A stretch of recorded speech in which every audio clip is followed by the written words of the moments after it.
Hello friends, welcome back to my channel M K B English. எனக்கு English பேசுகிறதுக்கே வர மாட்டேங்குது. நான் எவ்வளோ தான் கஷ்டப்பட்டாலும், எவ்வளோ கிளாஸஸ் அட்டன் பண்ணாலும் என்னால் மற்றவங்கள மாதிரி இங்கிலீஷை ஃப்ளூவெண்ட்டாக பேச முடியலை. இங்கிலீஷை எப்படி பேச ஸ்டார்ட் பண்ணுறது, எங்கே முடிக்கிறது எனக்கு ஒன்றுமே புரியலை அப்படின்னு நினைக்கிறவங்களுக்காக தான் நான் என்னோடய வீடியோஸை இந்த சேனலில் போட்டு வரேன் ஃப்ரெண்ட்ஸ். நான் பிகினர்ஸ்க்காகவே 45 டேஸ் ஸ்போக்கன் இங்கிலீஷ் கிளாஸஸை ஸ்டார்ட் பண்ணியிருக்கேன். என்னோடய வீடியோஸை ஒன்று விடாமல் பார்த்துக்கிட்டு வாங்க. என்னோடய வீடியோஸ் உங்களுக்கு இங்கிலீஷ் பேசுகிறதுக்கு ரொம்பவும் யூஸ்ஃபுல்லாக இருக்கும். நீங்கள் ஷார்ட் டைம்லேயே கிரேட் இம்ப்ரூவ்மெண்ட்டை பார்க்கலாம். Now let's get in to today's lesson friends.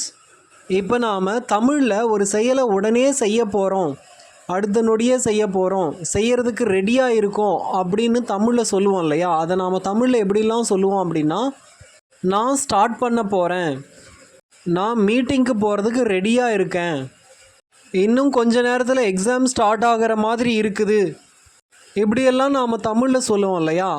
இதை இங்கிலீஷில் சரியாக இதே பொருளோடு சொல்கிறதுக்கு நமக்கு என்ன ஃப்ரேஸ் யூஸ் ஆகுது அப்படின்னு பார்க்கலாம் ஃப்ரெண்ட்ஸ். இந்த சென்டென்சஸ் எல்லாத்தையும் நாம் இங்கிலீஷில் எப்படி கரெக்டாக சொல்கிறது அப்படின்னும் பார்க்கலாம். நாம் இதை இங்கிலீஷில் சொல்கிறதுக்கு நமக்கு தேவைப்படுற ஃப்ரேஸ் என்ன அப்படின்னு பார்த்தோன்னா, அபவுட் டு.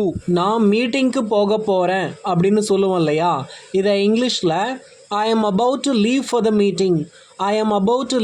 மீட்டிங் அப்படின்னு சொல்லலாம்.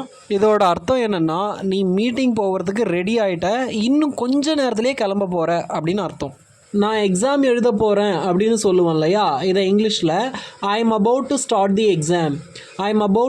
தி எக்ஸாம் அப்படின்னு சொல்லலாம். அவங்க காம்படிஷனோட வின்னரை அனௌன்ஸ் பண்ண போகிறாங்க அப்படின்னு சொல்லுவோம் இல்லையா? இதை இங்கிலீஷில் they are about to announce the winner of the competition அப்படின்னு சொல்லலாம்.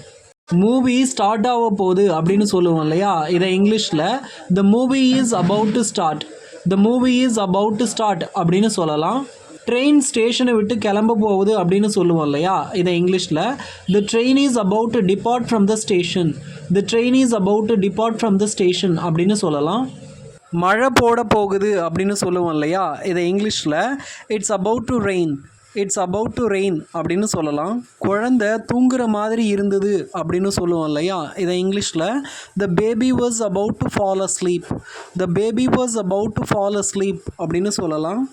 ஸோ இந்த எக்ஸாம்பிள் சென்டென்சஸ் எல்லாமே நமக்கு அபவுட் டுவை எப்படி கரெக்டாக யூஸ் பண்ணலாம் அப்படின்னு சொல்லுது.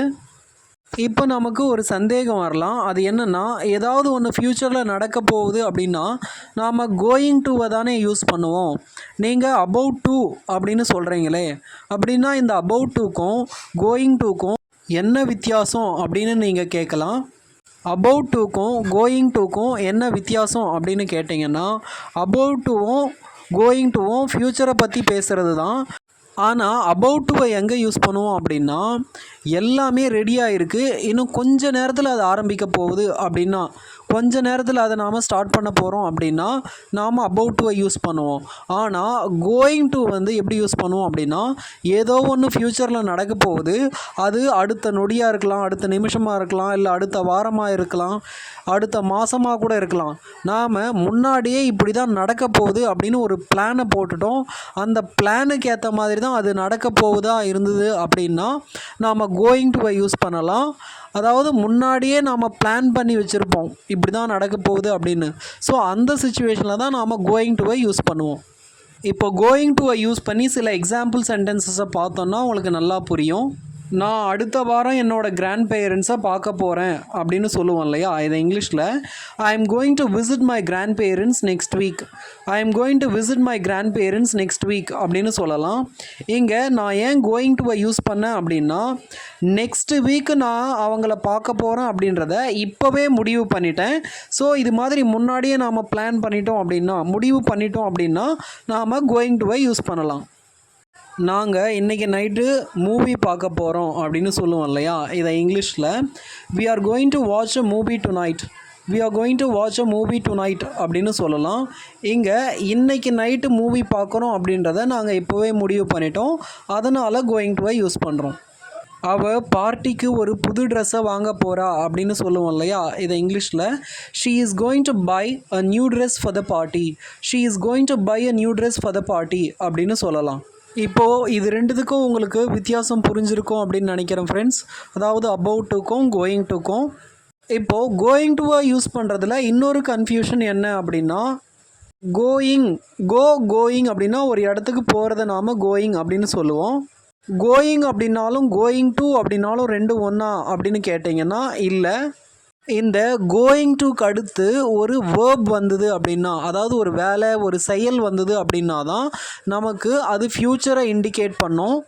நாம் ஃப்யூச்சரில் ஏதோ ஒரு செயலை செய்ய போகிறோம், அதை முன்னாடியே பிளான் பண்ணிட்டோம் அப்படின்னு சொன்னோம் இல்லையா, அந்த மாதிரியான சுச்சுவேஷனில் தான் நாம் கோயிங் டுவை நாம் இது வரைக்கும் பார்த்த அர்த்தத்தோடு யூஸ் பண்ண முடியும். அது மாதிரி இல்லாமல் இந்த கோயிங் டுக்கு அடுத்து ஒரு வர்பு வராமல் நவுன் வந்தது அப்படின்னா அதுக்கான அர்த்தம் இப்போ நாம் பார்த்த அர்த்தம் கிடையாது, அதுக்கு வேறு அர்த்தம் வரும்.